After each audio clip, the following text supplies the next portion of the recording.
Hi there, Paul. A long time ago in a faraway land, an abomination occurred. A princess, born and raised in splendor and glam, and on whom many expectations of a potentially wealthy suitor were placed, fell in love with a cursed young man who lived in the mountains and who had been banished for bringing misfortune to the land. Theirs had been a chance meeting when one morning the princess Shivai had wandered out of the palace and found herself in the forest alone.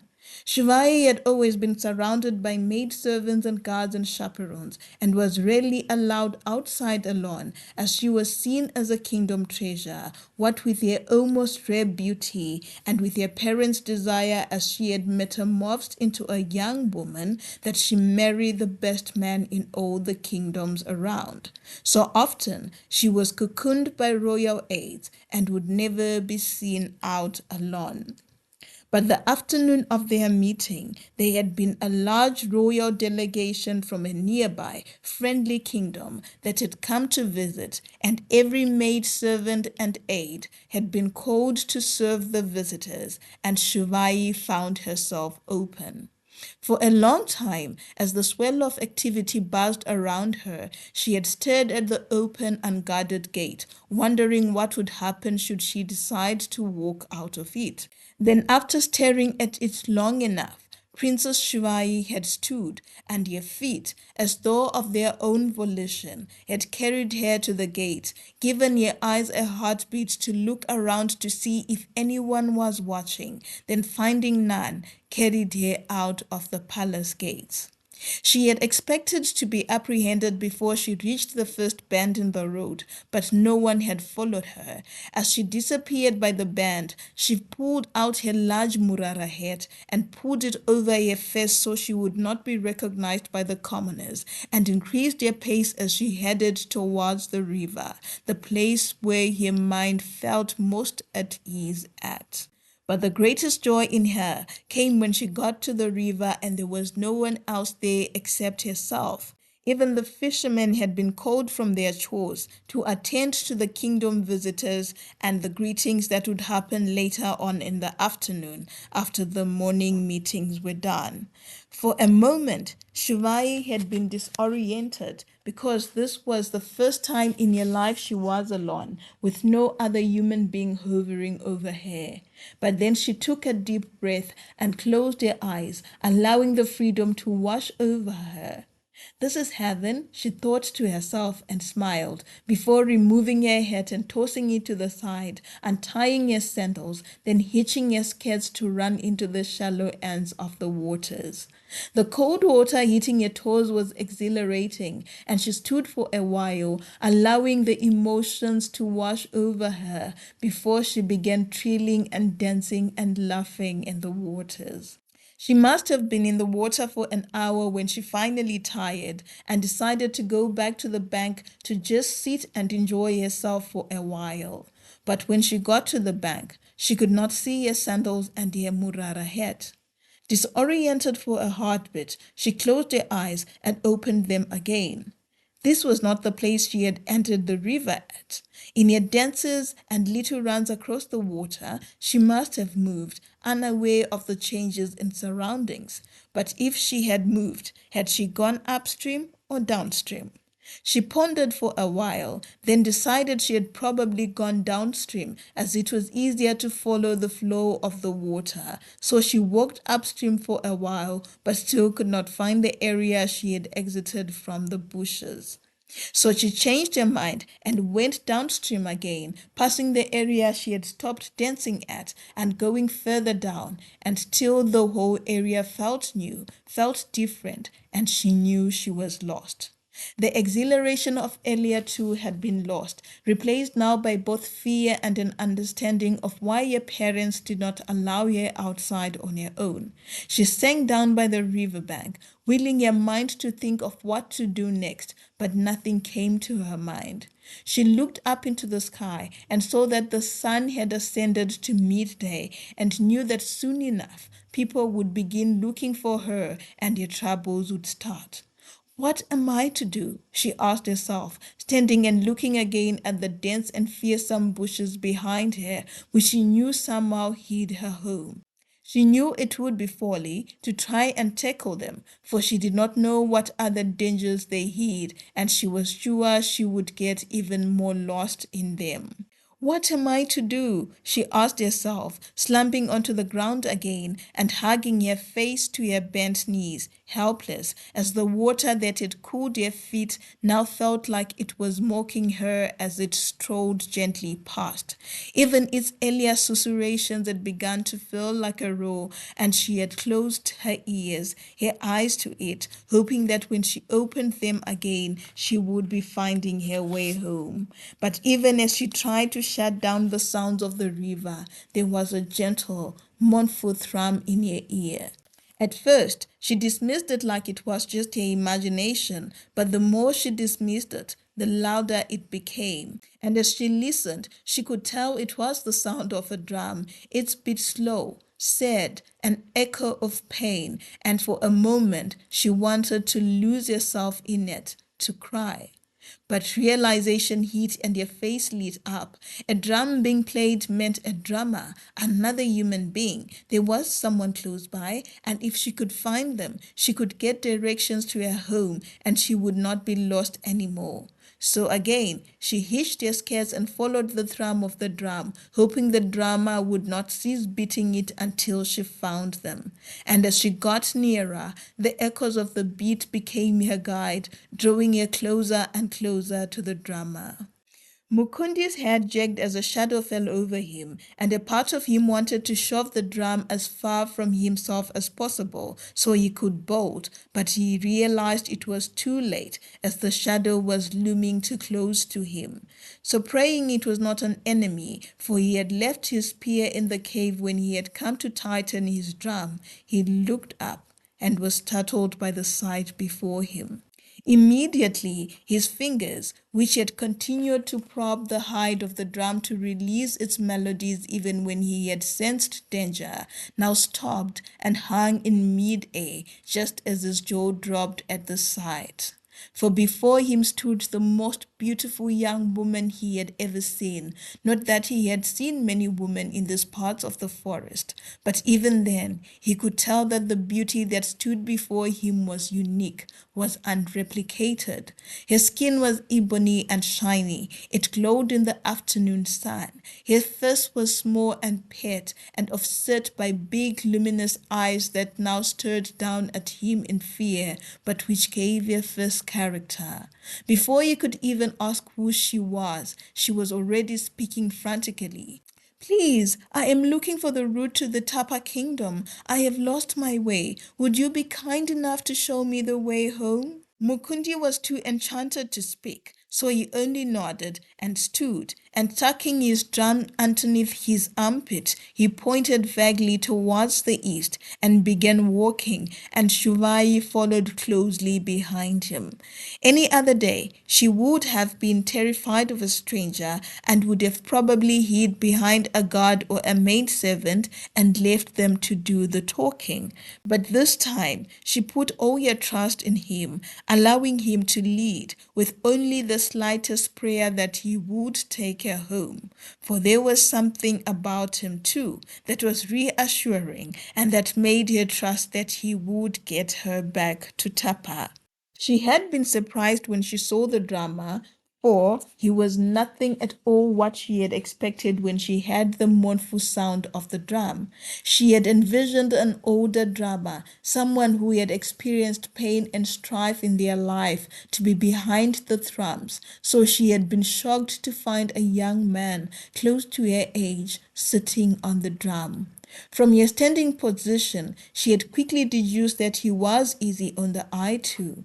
And now, as he walked ahead of her, she could see the litheness of his strong body, the sinew of his back muscles, and the confidence of his strides, and a never before opened door in her heart clicked, and a fast tingled through her body as she realized that this was likely the first young man she had ever liked. And then her tongue, with no restraint to it, asked softly, "What is your name?" When he did not respond, she raised her voice and asked again, "What is your name?" He had heard it the first time, and it had been on the tip of his tongue to say, but caution held him back. So when she asked him again, he said quietly, "Ma'am, do you want to go back home, or do you want my name?" And that had been enough to silence her. He knew it was important for his identity to remain a secret because his mother had told him over and over that there was a price on his head. Mukundi had gathered little from his mother's fragmented accounts of their life, for whenever he had asked her to narrate the story, she would end up crying and bemoaning how his, Mukundi's death, had led her to lose everything, her parents, her husband, and her eldest daughter. But from what he had gathered as he grew up, he, Mukundi, had been born on the darkest afternoon the kingdoms around had ever experienced. His mother had told him that it had been an otherwise perfect morning when she had gone into labor, but by afternoon a darkness had begun to creep upon the land. The soothsayer had then begun a crazy run across the kingdom, shouting to all that had gathered in the streets to look at the sun, that a darkness would fall upon the land, and it would clutch the land until its seed was weeded out and cast away. And true to the soothsayer's words, the world was momentarily plunged into a blinding darkness as the sun hid its face from the people, and all those who looked up to search for it were permanently struck by sightlessness. And in those moments of temporary darkness and permanent blindness, Mukundi had been born. There had been no cry to welcome him to the world, no ceremony to tie him to the ancestors, and no welcome presents presented to the mother. For everyone had stared at the young boy with suspicion, for was he the dark seed sowed on the fateful afternoon? And what had then made it worse had been the drought that had struck the land after the dark afternoon, holding the kingdom at ransom, with not so much as a drizzle for 3 rainy seasons. And the people had remembered the seed of darkness, dragging the 3-year-old boy to the king's court with his mother. "Strike him and free the land," the people had pleaded. "We cannot afford to perish, all of us, because of a dark seed." Helpless, after having consulted all the rainmakers within the nearest 10 kingdoms, the king had agreed and said, "Tomorrow we will uproot the bad seed." But when the morrow had dawned for the kingdom, the boy and his mother were nowhere to be found, having slipped away with not a goodbye to the rest of the family. And thus Mukundi's mother had met a reclusive old woman in the forest, living in the caves, and that had become their home. Mukundi's mother had later learnt that it had rained a week after their departure, but what had broken her soul was the accusations that had stuck. The cursed boy had starved the land, and would he ever come back, then his punishment would be waiting for him. And so the forest had become his home, and under the tutelage of their host tent grandmother, Mukundi had learned to create drums and to weave his rhythm into them. And two, he had learned to stay away from strangers, although in the few moments he interacted with them, he remained wary. He was startled out of those thoughts when he looked up and saw that the trees of the forest were thinning out, and before them, the kingdom that had been his home was before them. He stopped abruptly and turned, and the young woman who had been following him stumbled into him and staggered. Mukundi opened his hands to steady her as the drum clattered to the forest floor. But he did not hear it, see it, feel it, for in that moment, all that he experienced was the warm thrum of woman underneath his hands and a pair of big round eyes looking up at him. For the both of them, time stopped and watched too as they breathed in and exhaled each other's air.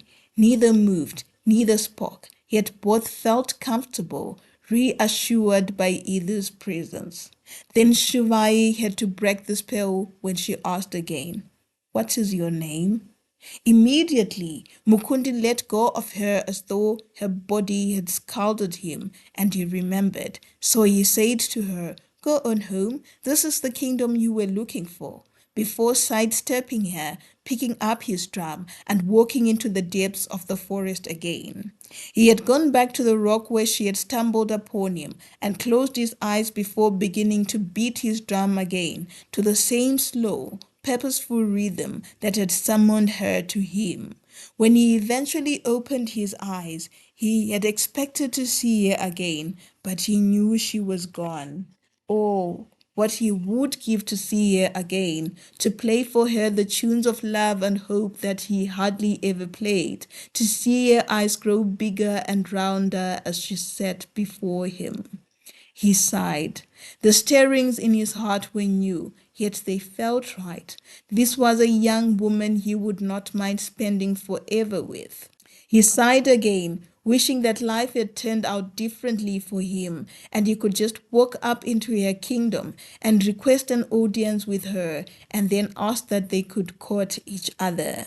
He knew it was impossible, and it would do him good to pretend that she had never existed. Yet the same heart stirrings that Mukundi was experiencing, Shuvai was also experiencing. She had been relieved to find that no one had looked for her while she was away, and had partaken in the afternoon's royal festivities as had been expected of her, yet her mind was far away. Throughout the ceremonies, she tried not to picture the drama in her mind, but every so often, his enigmatic face would pop into her subconscious, and she would falter in a dance step, or in a singing note, or in the tempo of laughter with the dozens of people she was socializing with.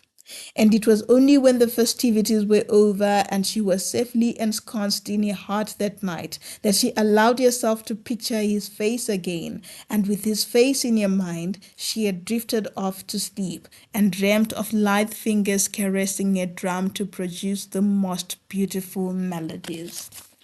It took her over a week to finally devise a strategy to visit the river to look for the young men again. She had asked her guards to accompany her to her childhood friend's home, and at Vimbais, she told them to wait outside as the two young women would be learning to knit and would probably take all afternoon. But once inside the hut with Vimbai, Shivai begged her friend to let her out through their backyard door, promising that she would be back soon.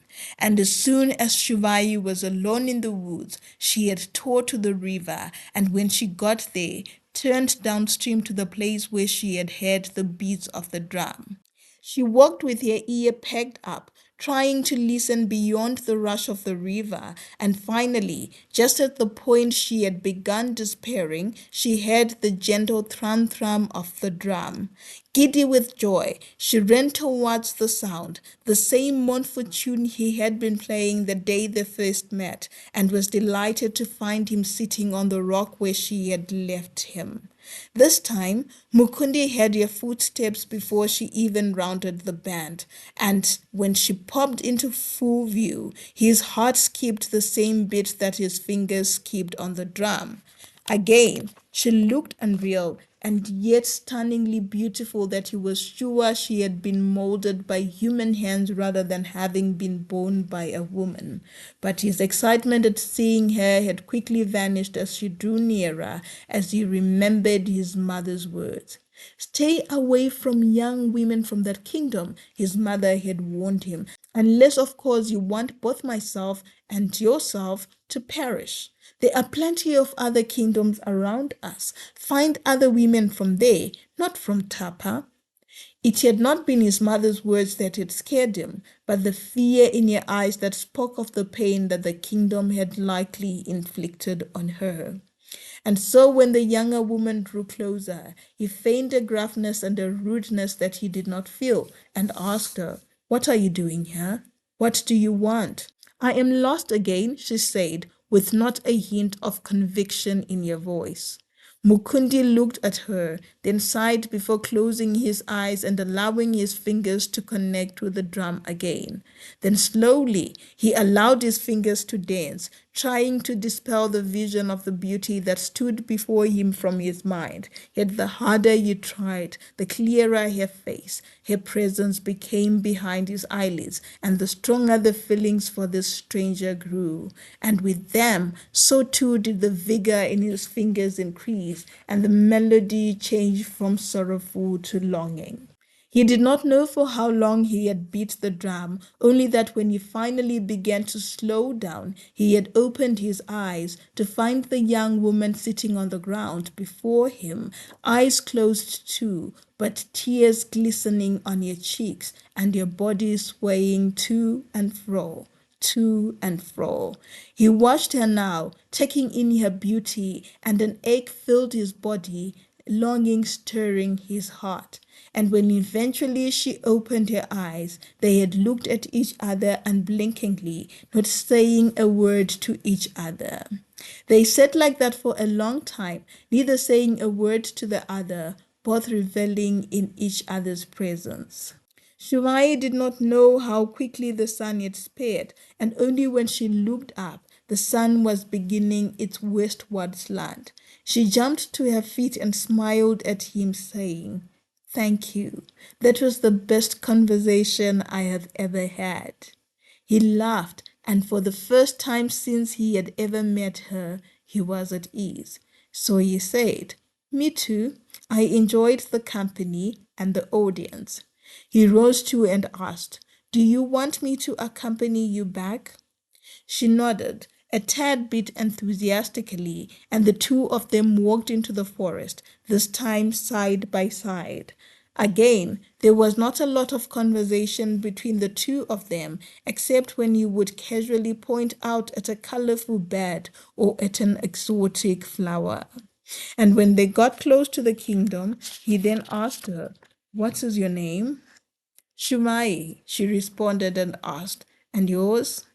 "Mukundi." And they bade each other farewell physically, even though their thoughts were on each other after they parted. Shivai slipped away again the following day, in spite of her friend's protestations, and found him waiting. He had brought for her dried fish which they ate before he played his drum again, and she swayed to it. He asked her who she was and what her family was like, and she lied that they were ordinary farmers in Tapa Kingdom. She asked him where he was from, and he lied, saying he was from the kingdom of Zero to the south. And even though both felt uncomfortable because of their lies, they both found that the lies brought them closer to each other. It became their routine, meeting each other by the river each afternoon, eating the dried fish and dried fruits that Mukundi hunted and gathered, before he would begin to play his drum and she would dance to it sitting down. Then later, he would accompany her home. "You want to learn to play?" he asked her one afternoon as they sat in their usual place, and she had nodded enthusiastically. "As long as you teach me the joyful beats and not the sad ones you used to play." He laughed. He knew exactly what she meant, as he himself had felt the change in his beats since she had arrived. They were no longer sad, but they now fused a deep yearning with a deep joy, and he knew that she was changing him. "Fair," he said. "Come closer then." They sat on opposite ends, but their rhythm was off balance, and Shivai somehow could not grasp the concepts he was teaching her, instead giggling after every failed beat. "It's because of where you are sitting," Mukundi said, laughing too because of her infectious giggles. "You will have to come this side to learn so that our hands are beating in the same direction." So she rose and went to sit beside him. Yet again their hands were too far apart for any meaningful lesson. "You will have to come closer," Mukundi said in a low voice. "Here." He patted his lap, and when he saw her eyes light up in alarm, he laughed and said, "No pressure, only if you are comfortable." Shuvai looked around as though she would see anyone in this place where they had never seen any other living human before. Then finding no one, she stood, and sat brazenly on his lap. She ignored the fire that lit in your body when their bodies connected, and instead turned to the drum, where his palms beat the hide lightly, waiting for her hands. Then bit by bit, her hands got the hang of it, and they followed slowly in his beats. His palms first, then hers, then his, then hers, until the melody that emitted from the hide was serene and soulful. Their walk back home that afternoon was slower, as both wanted to relish the moments of being together. Their souls were nourished after having spent time together, and they both knew how the other felt, even without communicating those feelings. The following day, they sat like that again, intertwining the melodies and their thoughts and feelings about each other in the beating of the drum, aware of each other's presence, scent and warmth, and both felt like they had been handed a slice of heaven. And as the sun began its downward slant, and a breeze arose, carrying with it cumulonimbus clouds, they smiled at each other before Shivai said, I have to set for home now.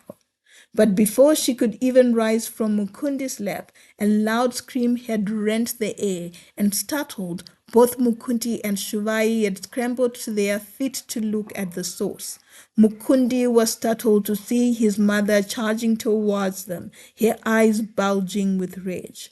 Did I not tell you not to gallivant with a Tapa girl? She was shouting as she approached, pointing at the hem of Shivai's skirts where the Tapa skirt was woven in. Did I not tell you not to disturb the anthills of Tapa? Have you forgotten who you are and where you have come from? Huh? Do you want the rest of Tapa descending on us after all these years? Huh, Mukundi? Mother, Mukundi said, trying to quell his mother's rage. Surely it has been years now, and I am sure the people of Tapa have forgotten. Forgotten? His mother shouted. Forgotten of the curse you inflicted upon the land? Mukundi, you must be joking. Mother, Mukundi said, so now I can't fall in love because of some silly curse. So I can't. But he stopped in mid-sentence as he saw his mother's eyes widen in horror as the older woman looked at the pendant dangling down Shivai's throat. What is it, mother? He asked now, his voice frantic. But the older woman was now looking at him with horror etched in her eyes, and she whispered in a hoarse, pained voice, what have you done, Mukundi? Oh, Mukundi, do you not tire of seeing me suffer? She finished, falling to the ground helplessly. Mother, said Mukundi, glancing at the pendant before turning to his mother. Mother, what is it? What have I done? She is a royal daughter, his mother said, pointing a finger towards her. That amulet on your neck is from the royal family. Oh, Mukundi Mwanangu, not only a Tapa girl, but a princess too. What do you want me to do? How should I survive? Mukundi turned to look at her, and Shivai could have touched the fear in his face, for it was tangible. Is it true? He whispered. There was nothing for her to say or do except nod, and Shivai felt the pain that cut across his face as he closed his eyes and as his Adam's apple bobbed several times. Then his mother spoke again and said, take her back. Never meet with her again. Please, Mukundi, my child.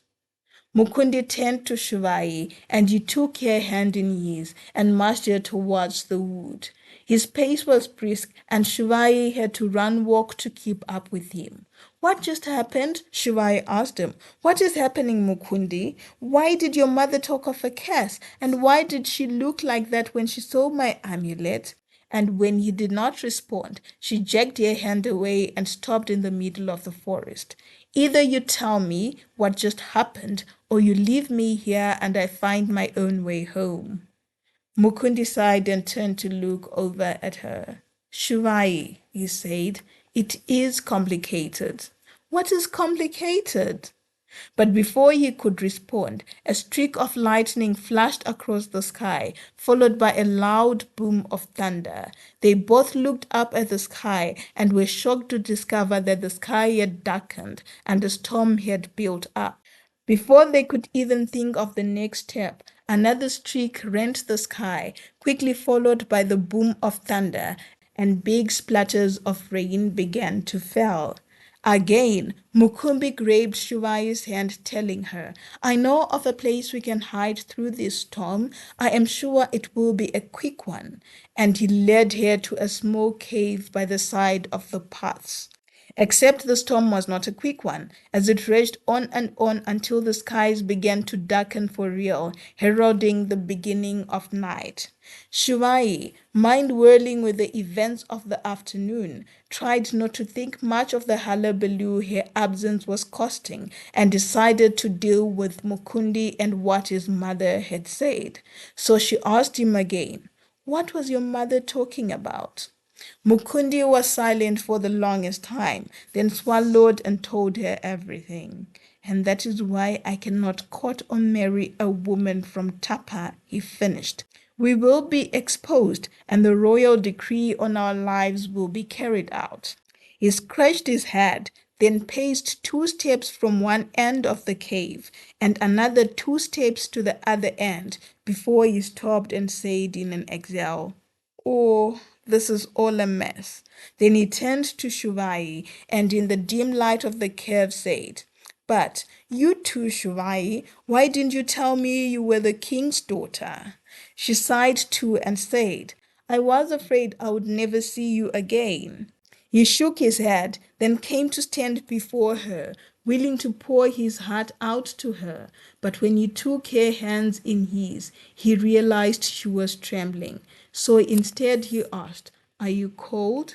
She nodded, and without thinking, he drew her into his arms and rubbed her back with his hands until she stopped shivering. Then he said, Come, let's sit down and wait for the downpour to end. And once seated, he drew her closer to him again, and she fed off his warmth until she dozed off, which was how they were found by the royal guards sometime in the middle of the night. The guards lifted Mukundi by his collar, then gently helped Shuvai to rise before leading the two of them outside the cave. It had stopped raining, and Shuvai deduced it was dawn by the coloring in the sky. But then she was horrified as the guards holding Mukundi began tying his hands behind his back and frog marching him through bramble and thorn towards the kingdom. No matter how many times Shuvai called out for them to treat him nicer, they did not listen, and Shuvai's heart almost broke when many a time Mukundi would stumble and almost fall into the ground. And when they eventually arrived in the king's courtyard, Shuvai saw relief wash over her parents' faces. But then her father's face immediately darkened when he saw the young man whose bumpy walk along the forest had left him looking raggedy and torn and worn. And who is this? The king asked, anger in his voice as he looked at Mukundi. Did this vagabond here try to kidnap my child? No, Baba, Shuvai called out. He is my friend. Friend? The king and the queen asked at the same time.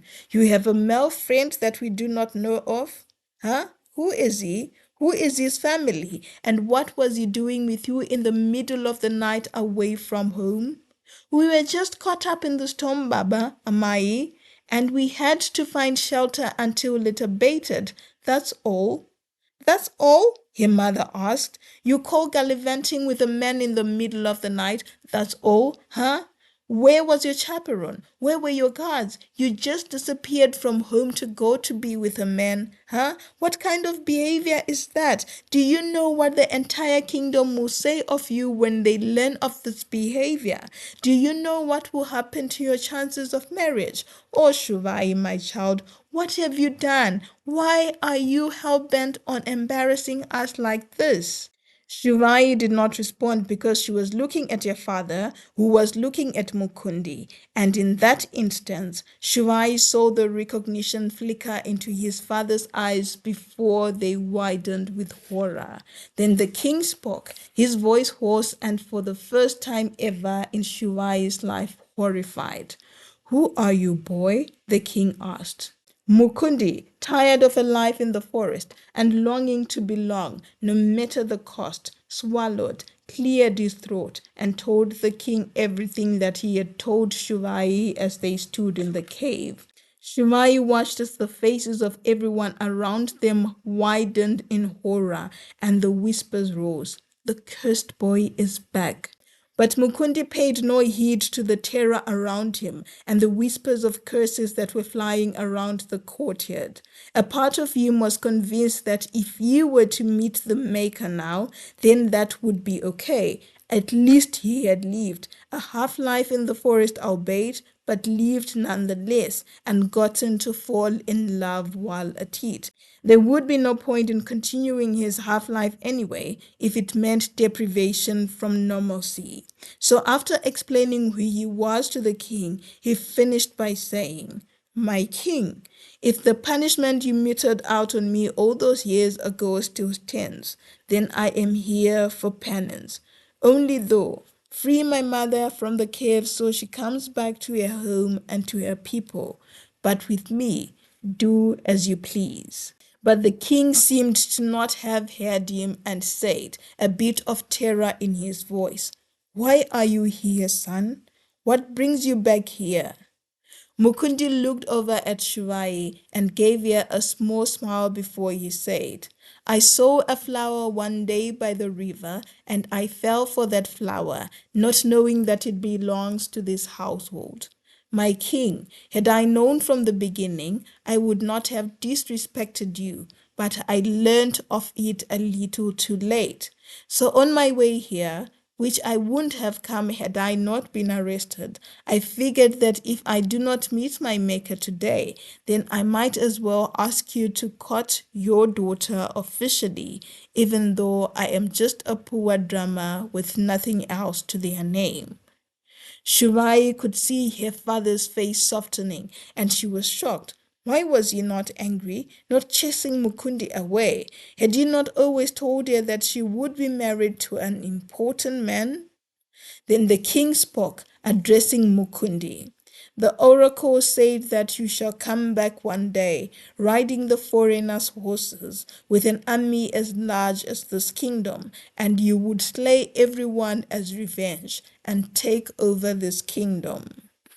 Mukundi laughed and said, "My king, where would I have gathered an army? I only know my mother and the old woman who raised me in the caves, and I do not have the means to raise an army."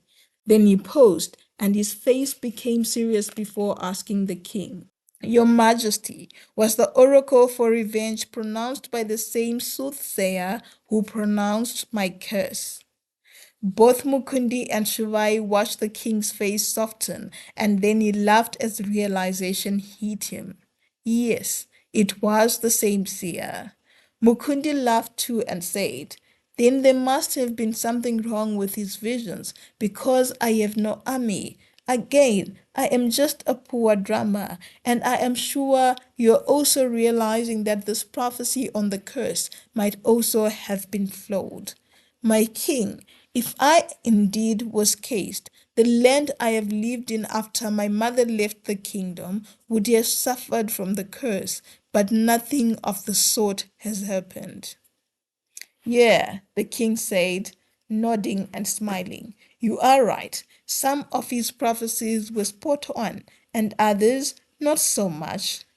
Then the king turned to the guards and said to them, "Unshackle the young man and bring him and Shivai inside. They look like they need a hot meal." The biggest surprise was waiting for them at the breakfast table, however, when Mukundi asked what had happened to the rest of his family after he and his mother left. "Your father passed a few years ago," the king said. "He never remarried after your mother left. Then your sister married. She, however, was reluctant to take the inheritance that your father left to her husband's home because she had hoped that you were still alive. So she left the cows in the royal pens, and over the last 6 years, the herd is tripled to become one of the largest herds in the kingdom. So you are not a poor drummer, son, he finished. You are a wealthy ranger and drummer. There was a long silence in the room. Then the king looked over at his daughter, then shook his head and said to her, I don't know whether to be disappointed or angry at you for the stunt that you have pulled. The only consolation is that you have made the crown rest from trying to find a solution to counter the threat of revenge from the cursed young man. He then stood and said, Son, if you want to be with my daughter, then you will have to follow proper protocols and not lure her to the forest as you have done in the past. Then beckoning to the queen, the two left the room and left Shuvai and Mukundi alone. I didn't expect everything to turn out this well, Shuvai said. For a moment there, I thought my father would call the executioner. Mukundi smiled too and said, I was so terrified too, but I am glad all has ended well. Then looking over at the door to check if anyone was watching and finding no one, he pulled his chair close to hers and nudged her face slightly by the cheek so that they could look into each other's eyes. Shuvai, he said, taking her right hand and cupping it between his hands. I have never expressed to you how much I have come to love you and how much you mean to me. I have fallen in love with you, Shivai. Shivai smiled shyly at him and whispered, I have fallen in love with you too, Mukundi. They looked into each other's eyes for the longest time, smiling. Then finally, he kissed her forehead and said, Thank you for loving me even when I was just a simple cave dweller. Now, allow me to go back home to collect my mother and my drums. Then when I get back, we will respect your father by following due protocol. Is that okay with you? She smiled and said, If only you promise to hurry back. I will be back before you even miss me, he said, drawing her into a tight embrace that they both reveled in for a long time. The end. Thank you for watching. I hope you liked this one. And if you did, please let me know in the comments below or leave a thumbs up. Also, if you haven't subscribed, please do click the subscribe button. Lots of love. Bye.